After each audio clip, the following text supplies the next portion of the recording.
Icon star Allu Arjun next project announcement కోసం ఎదురు చూస్తూనే ఉన్నారు అభిమానులు. కానీ బన్నీ తర్వాత సినిమా గురించి రోజుకొక న్యూస్ వైరల్ అవుతుంది. వాస్తవానికైతే త్రివిక్రమ్ శ్రీనివాస్తో ఇప్పటికే ఒక సినిమా అనౌన్స్మెంట్ చేశాడు బన్నీ. కానీ మరోసారి ఈ ప్రాజెక్ట్ నుంచి ఒఫీషియల్గా కన్ఫర్మేషన్ కోసం వెయిట్ చేస్తున్నారు. కానీ ఇప్పటి వరకు ఎలాంటి అప్డేట్ బయటికి రావడం లేదు. దీంతో బన్నీ త్రివిక్రమ్ సినిమా ఇప్పట్లో ఉండదనే టాక్ నడుస్తుంది. దానికి కారణం లేకపోలేదు. కాలీవుడ్ మాస్ డైరెక్టర్ అట్లీతో బన్నీ సినిమా చేయడానికి రెడీ అయినట్లుగా వార్తలు వస్తున్నాయి.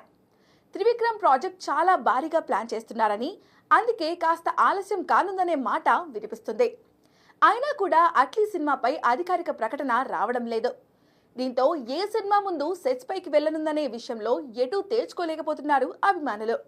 ప్రస్తుతానికి ఈ రెండు సినిమాలకు సంబంధించిన బడ్జెట్ చర్చలు జరుగుతున్నాయని తెలుస్తోంది.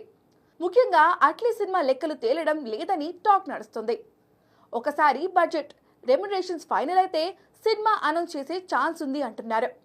అసలు పుష్ప 2 లాంటి సినిమా తర్వాత బన్నీ సినిమాకు బడ్జెట్ తేలకపోవడం ఏంటనేది ఇక్కడ కాస్త ఆశ్చర్యమే. కానీ లేటెస్ట్గా తెలుస్తున్న విషయం ఏంటంటే ఈ రెండు సినిమాలకు సంబంధించిన అనౌన్స్మెంట్స్ ఒకేసారి రాబోతున్నాయట. బహుశా ఉగాది రోజున బన్నీ కొత్త సినిమాలపై ఓ క్లారిటీ వచ్చే అవకాశం ఉందనేది ఇండస్ట్రీ ఇన్సైడ్ టాక్.